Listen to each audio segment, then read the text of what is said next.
I'm Allison Langer. I'm Andrea Askowitz. This is Writing Class Radio. You'll hear true personal stories and learn a little bit about how to write your own stories. Together we produce this podcast, which is equal parts heart and art. By heart, we mean the truth in a story. By art, we mean the craft of writing. No matter what's going on in our lives, writing class is where we tell the truth. It's where we work out our shit. There's no place in the world like writing class, and we want to bring you in. This is episode 100. It's crazy. That's crazy. Did you hear that? 100 episodes. I know. Anyway, I just cannot believe it. So here's the thing. This is our 100th episode. It's taken 5 years, and this is not our only job. And we're moms. So here's what I've been thinking about lately, and I don't want to diss on feminism, but I do a little bit. Like, I've really been questioning everything that I've grown up believing in. I mean, I am a feminist, so don't get me wrong, but okay, so maybe I should clarify what I mean by that. I mean men and women, all people, trans, no matter what, non-binary, everybody is equal. I 100% believe that.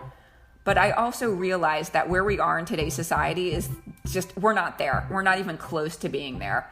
I don't think we're alone. This is what all of like 2020 was about. And then even just, when there was a verdict in the George Floyd case, it's like, okay, yes, finally we have justice. Should we celebrate justice? I mean, but why should we be celebrating? We should have had justice a long time ago. It's like, we're celebrating, yay, men are finally doing the dishes and, helping with maybe... What? Men are finally doing the dishes? I doubt it. I think it happens. I think there's a new generation of men who actually maybe will take a day off when a kid is sick and needs to go to the dentist. But what we're saying is they're only taking that one day off, whereas women, moms, are expected to give up their job or whatever it is to be a mom, have a job, take care of their people, and do all the emotional labor. And I am in a particular rage today because this episode is coming out right before Mother's Day. And so I'm thinking about the plight of mothers. I heard the other day, or I read the other day, that that childcare is infrastructure the same way a road and a traffic light is infrastructure. Every mother needs childcare to get to work, the same way we need a traffic light. So why the fuck don't we have childcare here in the United States of America that's affordable to everybody? I'm freaking tired. And I know that you are so exhausted. I have 2 kids. Actually, there are 2 mothers in my family, and still I feel like there's not enough support for mothers. I mean, what we're saying is like, fucking A, it's hard. Yeah. I mean, we're not saying anything new, but I wanted to say all this because on today's show, we have a story that it's like, in my mind, it's like mother to the extreme story. But it's not about mother. It's not about all the work that mothers have to do, but it is about being a mother. And we're bringing it to you right before Mother's Day. I'm really excited to get to this story. Yeah, me too. I mean, it's interesting because we both, like when we read it, both, I think, related in some way or another, because when we decided to have children, both of us on our own, well, at least with you, with your first child, you imagine being a mother as so different than what it actually turns out to be. I mean, I just kind of like, oh, I'm going to have a baby and they'll grow up and I'll be able to teach them and share with them. But it's so much more than that. So what happens when you have a child who A, doesn't turn out the way you thought, or B, has a significant disability? What then? Right. Well, that's what we're bringing the listener today, that kind of story. I listened to that podcast episode you sent me on Being with Krista Tippett. It was the April 8th, 2021 episode with Bryan Doerries. I was so taken by... Okay, so I want to explain why it was cool. So this guy, Bryan Doerries, created Theater of War, which is a theater company that produces ancient Greek tragedies. And he's been doing it for 10, 20 years.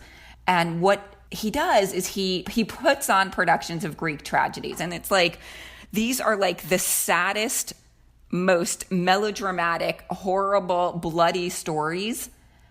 But what he's found is that people who listen to these stories and the audiences to these plays, they feel hopeful in the face of these stories. There's this quote that he said that I thought was really, really interesting.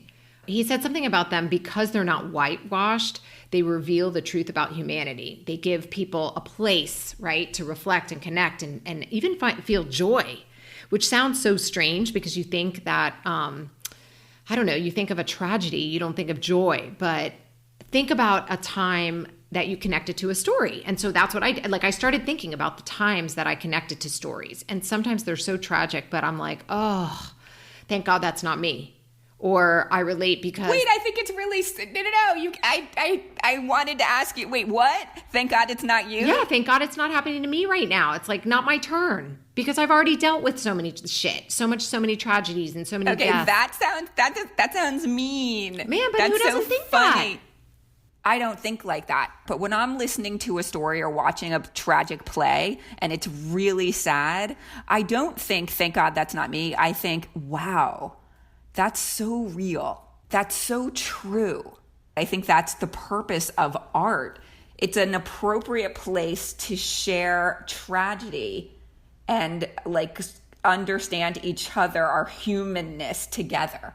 And that's what this guy, Bryan Doerries, is doing with Greek tragedy. And that's what I think we're going to do today with the story that we're going to bring, because it's tragic. It's then hopeful and then tragic again. It really made me understand just the shit we go through. It's working out our shit. Yeah. Well, my friend Diana's... before we get to Diana, I just want to say my friend Star Sariego is the one who sent it to me. And while I was listening, I was like, because it's interesting, we both listened to it and have not two different perspectives, but kind of came at the same perspective different ways. But I kept checking to make sure, like, I was tuning into the correct episode, because I'm like, why did she send me this? Why am I listening to something about Greek tragedies? And then he said, at some point, quote, tragedy is about people learning too late. And I was like, oh man. So by them performing, them telling this story, what they're doing is they're sharing something that they learned too late, so that maybe they can help others either heal from something they learned too late, or help them so that they don't make the same mistake. But by helping other people heal, you can also heal yourself. I feel like tragic stories are all about helping us feel less alone. But what Bryan Doerries made me realize is that stories don't need to be comedies for us to feel joy and hope. And that's what I hope happens today. What I want to make a distinction about this episode is about brutal honesty. Why is it important to be gut-wrenchingly honest in a story? And that's what I want us to talk about after we hear the story that we're about to bring you. And the story that we're about to bring you is by Diana Kupershmit, who admits her own betrayal. Diana's story originally appeared in Still Standing magazine, June 9th, 2020. And after the break, we'll hear Diana's story, and then we'll talk to her about why she wrote it and why she chose to share it. We're back. This is Allison Langer, and you are listening to Writing Class Radio. Here's Diana Kupershmit with her story titled About Second Chances. We were on our way to meet the family that would potentially adopt our infant daughter. The day was overcast with ominous, steely, low-hanging clouds that promised rain. My mother's words reverberated in my head in her distinct Russian accent. "Rain is good luck in our family," she would often say. Then she would rattle off testimonials to her theory. The day she and my father married, the day we arrived in the U.S. from Soviet Ukraine, the day I took first place in my piano recital competition when I was 12. I used to laugh thinking how ridiculous meteorological superstitions were. But on this day, I silently hoped my mother was right, that the universe was again confirming its cosmic favor. Emma was 3 months old, our first child, when we made the drive to Pennsylvania. When she was first placed in my arms at the hospital, in that tingling afterglow of having just created life, I looked down to survey her face. And that's when I saw it. "Something's wrong," I said. I looked to my husband. Fear was engraved into his face, in the widening of his eyes. I mined my brain for the maternally correct words. "She doesn't look like either of us." I fixed my desperate gaze to the doctor. That's what I said. What I thought was critical, ugly, and completely unacceptable. What I thought as I cradled this small, greenish, alien-looking baby, my daughter Emma, was that she looked sick, abnormal, imperfect. Of course, I had no experience with what a newborn looked like seconds after entering the world. I expected to see a balding, cherubic infant with features that suggested some future version of what could evolve into my thick, straight hair, my husband's aquiline nose, my grandmother's hazel eyes. What I saw instead was slightly low-set ears, wide-set eyes, a flat, almost non-existent nose bridge, thin lips, and a small head. I had not expected this. The wait for the genetic testing seemed interminable, but as we sat facing the neurologist, his demeanor dry but not devastated, we listened to medical terms embedded in sentences we'd never heard before and could never unhear. Chromosomal abnormality, profound mental retardation. This was 1996, before retardation was replaced by a more politically correct, more palatable term, intellectual disability. Physical and developmental delay. Then, procedures to correct what was broken. Gastrostomy tube for feedings, vesicostomy, a surgery to fix her bladder. Today's Sesame Street program is brought to you by the letter V for vesicostomy. Prognosis unknown. I couldn't breathe. This wasn't supposed to happen to us. My husband and I were young, healthy. The hospital social worker met with us to discuss options other than bringing Emma home. I did not storm out of her office outraged or offended. Instead, I stayed and listened as she broached the subject of placing our baby with an adoptive family. I choked silently on my guilt. Here I was, a social worker myself, having had experience with special needs kids, yet I could not envision raising my own. As a teacher's assistant, I worked with a group of profoundly delayed children and teens, and this brought me in contact with their families as well. One day, a mom of one of my students tearfully shared with me her worries. Who's going to take care of my daughter when I'm gone?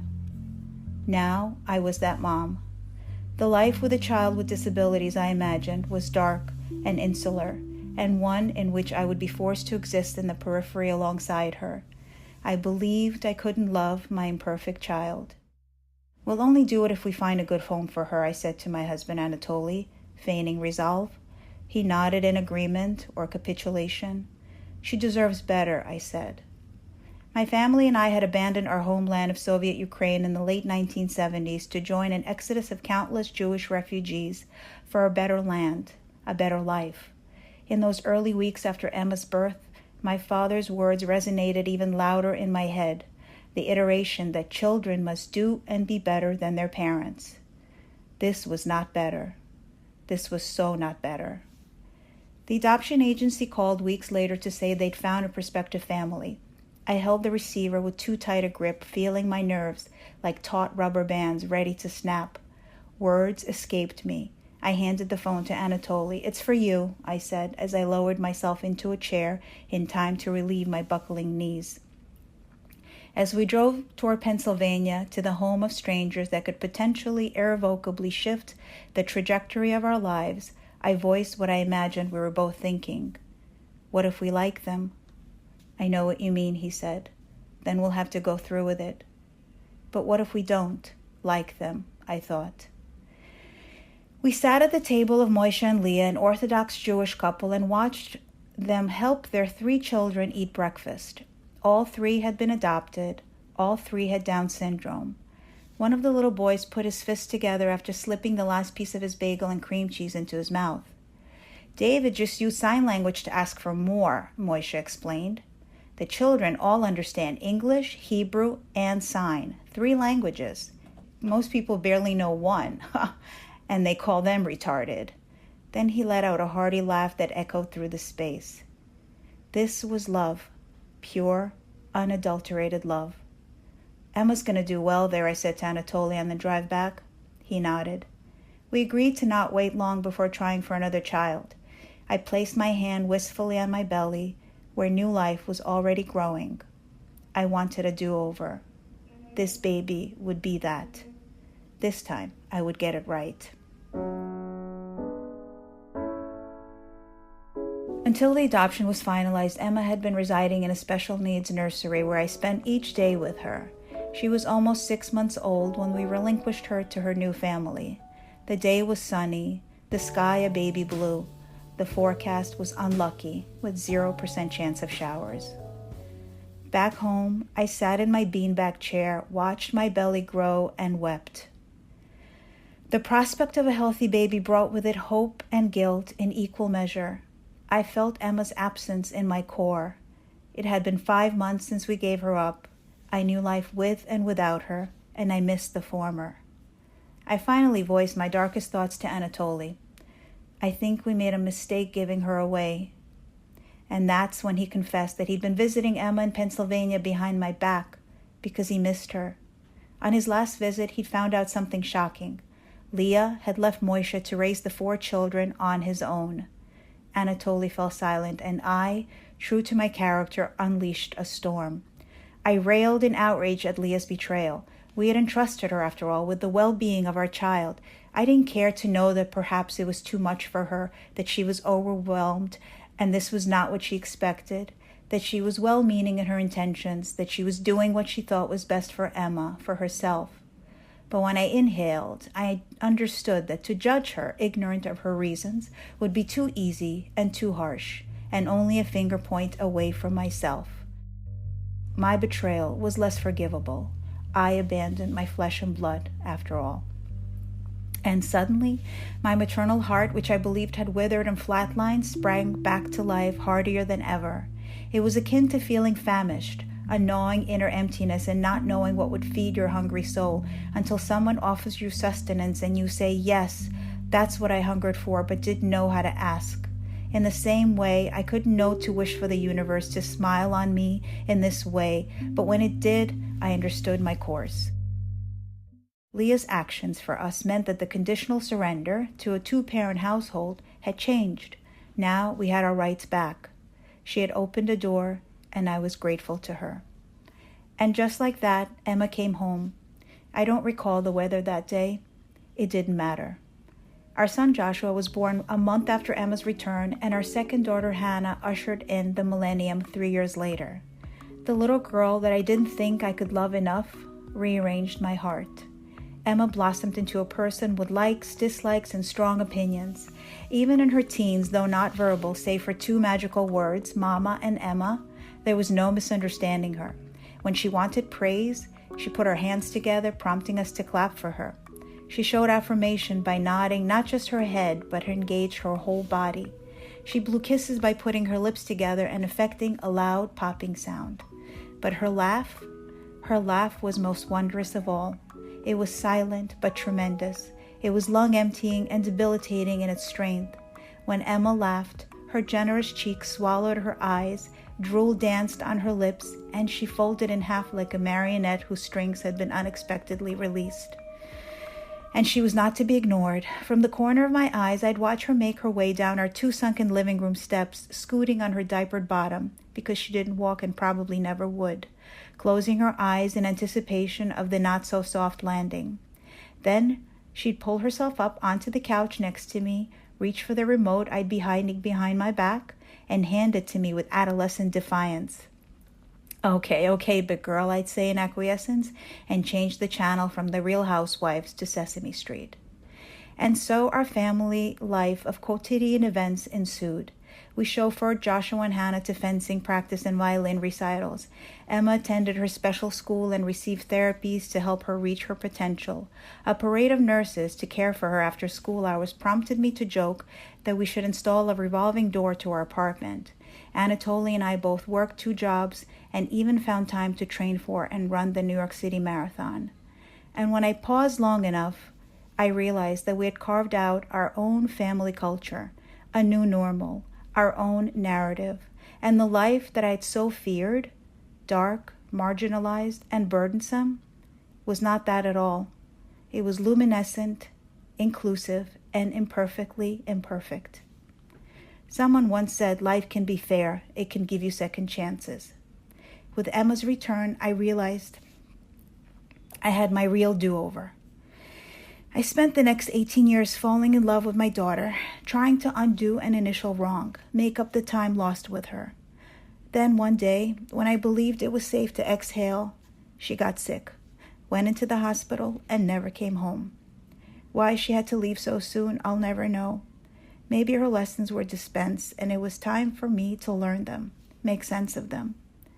If someone had asked me long ago what the worst day of my life was, I would have said the day Emma was born. Today, I would say the day she died. Maybe that was the lesson.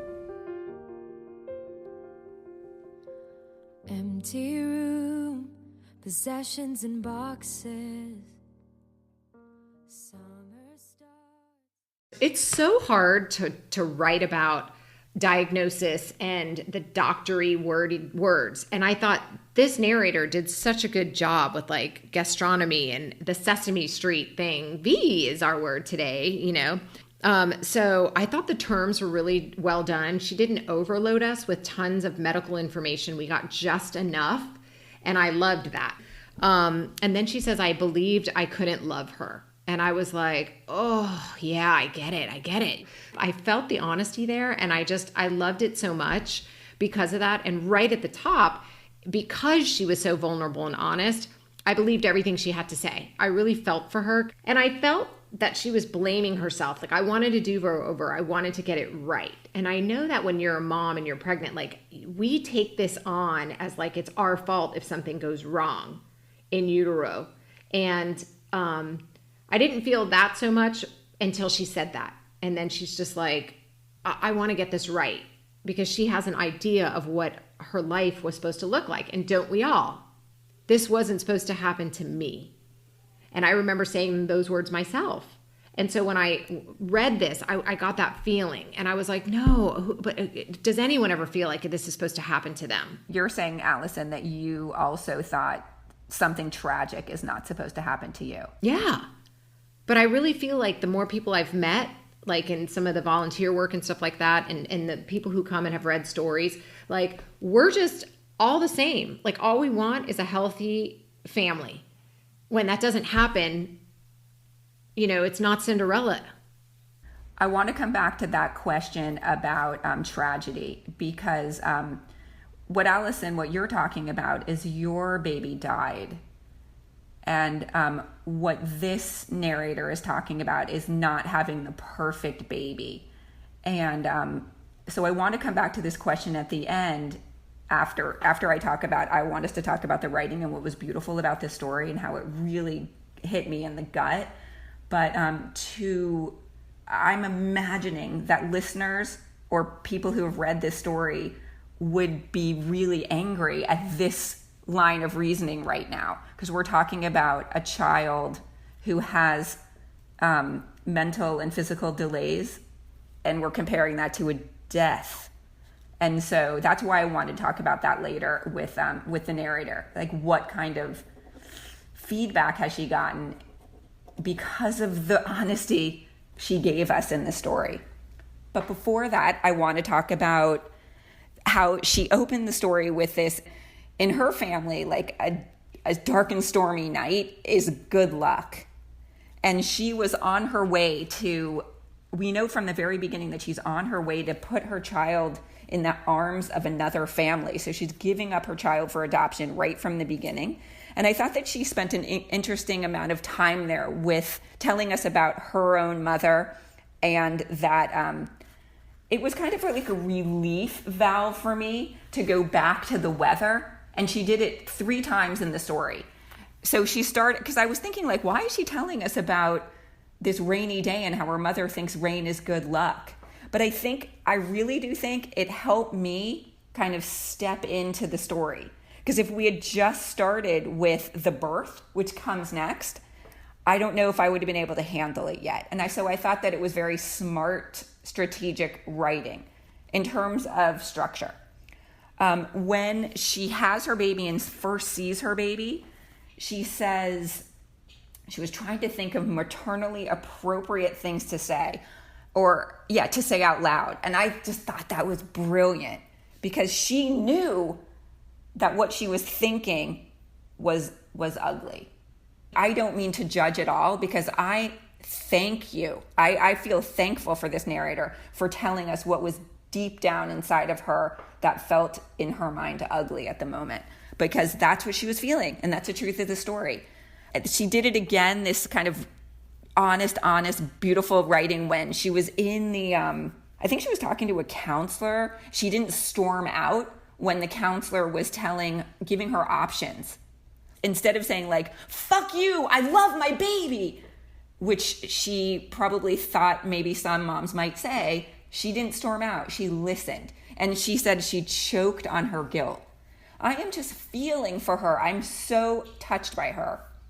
Okay, and then when the mother of the family that adopted Emma leaves, the narrator is so pissed. And she feels like that woman betrayed her.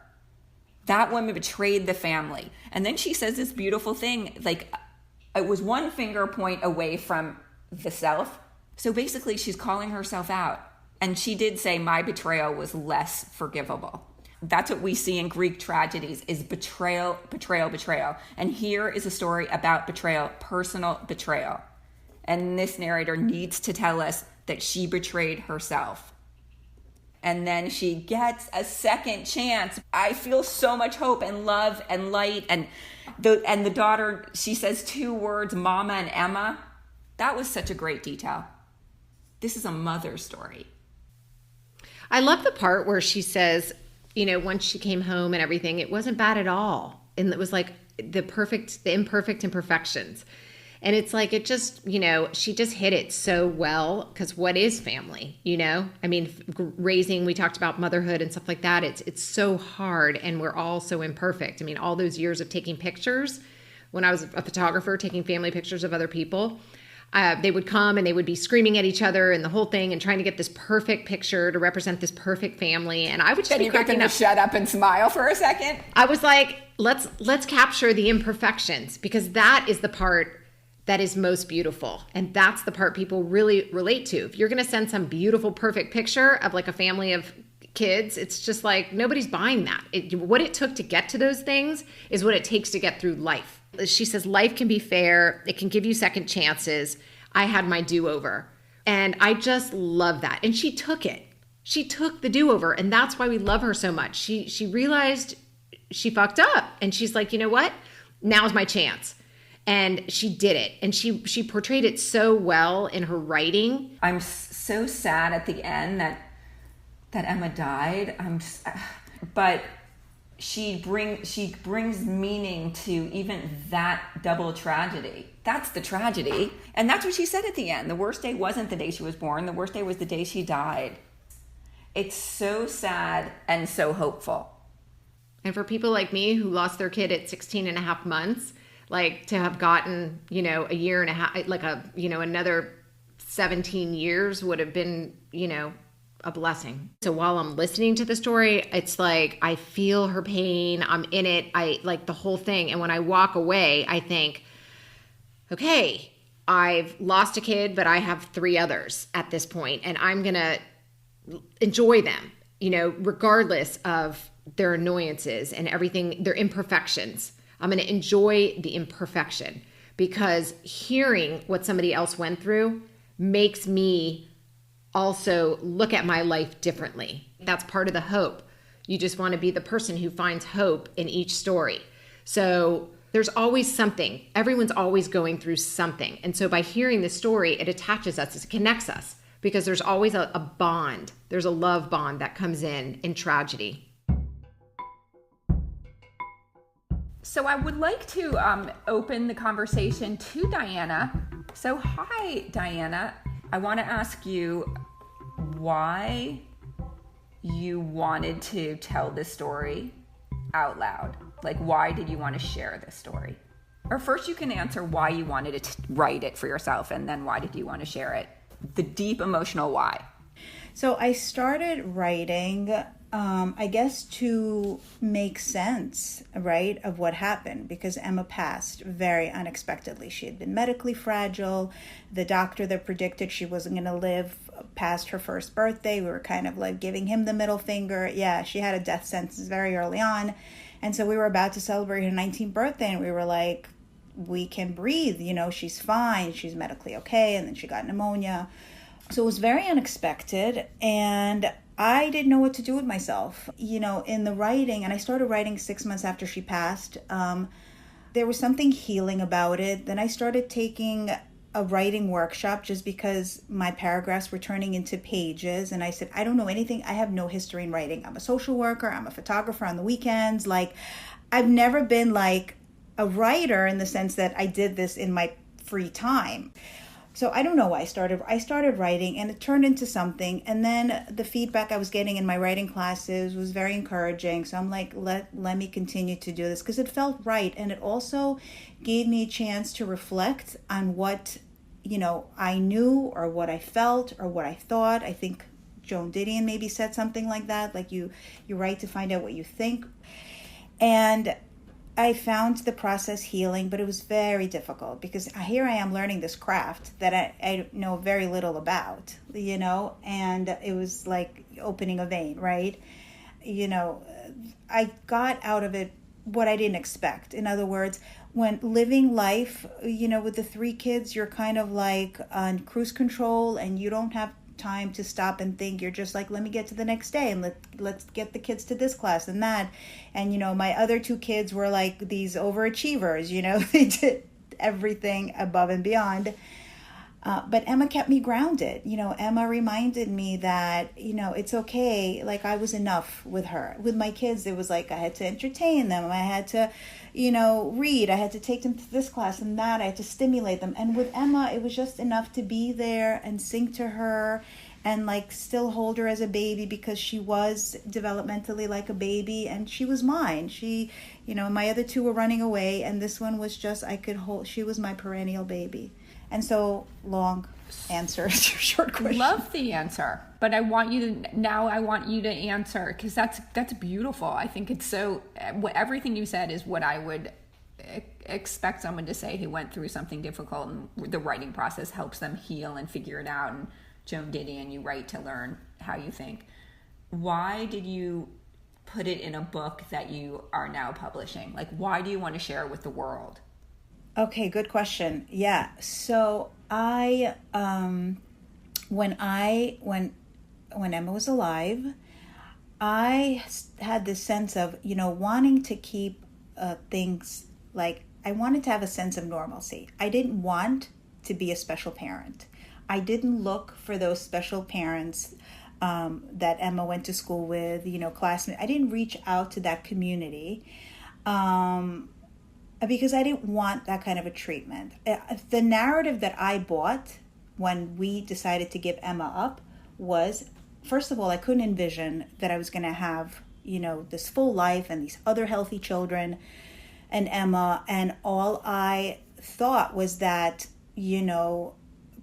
if I'm going to be a parent of a disabled child, that disabled child is going to be tragic and live a tragic existence and be pitied, and I would be relegated to that periphery, to that otherness, and I would have to live alongside her. So I did everything to avoid being in that special needs world, for better or for worse. Now I regret it as I meet other parents who are raising kids with disabilities, and that's like at the crux of why I want that book out there, because I, first of all, want somebody to feel less alone.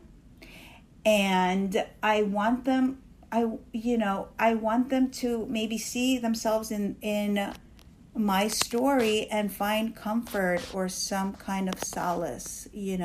I felt lonely. I had one other friend who had my best friend had a child with Down syndrome, but there was no comparisons, in terms of abilities. There weren't really things, and there was an age difference. There weren't things we could do together. So I still felt like I was the only one that had a special needs child. And I wish that I reached out to those people. We shared a common denominator. I would have felt less lonely. So I hope that the book does that for somebody. Like if somebody could just find any kind of solace or peace or have it resonate with them, then it will have been, worth it. Andrea, this is what we talked about at the top about what Bryan Doerries said in the podcast, in the Krista Tippett On Being podcast, is tragedy about people learning too late. So there were two, she learned too late. You learned that lesson too late, but then got to relearn it. But then this is another bummer that you are learning now, that it would have really helped you feel less alone if you had reached out to the parents of other children like Emma. I love it. What a great reason to write. There's a narrative, right? Society has this narrative where we are very ableist, and so we paint this picture. Like, I drank the Kool-Aid. I thought that there's no way I can have a happy life or an existence with a special needs child. And that, the reasons for me giving her up initially were two-pronged, right? I was being selfish and I was being selfless. I wanted an unburdened life. And I also didn't think that I was in a position, like being all depressed and a mess, to give really the life that Emma deserved. So we gave her up to a family that could give her that love. So that was my reasoning. But had I believed that you can, yes, raising a special needs child is difficult, but it's also joyful. Had I known that, I wouldn't have. But, I got this gift of having an adoption reverse, and I don't know many families that get to experience that. It was like, beshared, right? In Yiddish, there's a word. It was meant to be.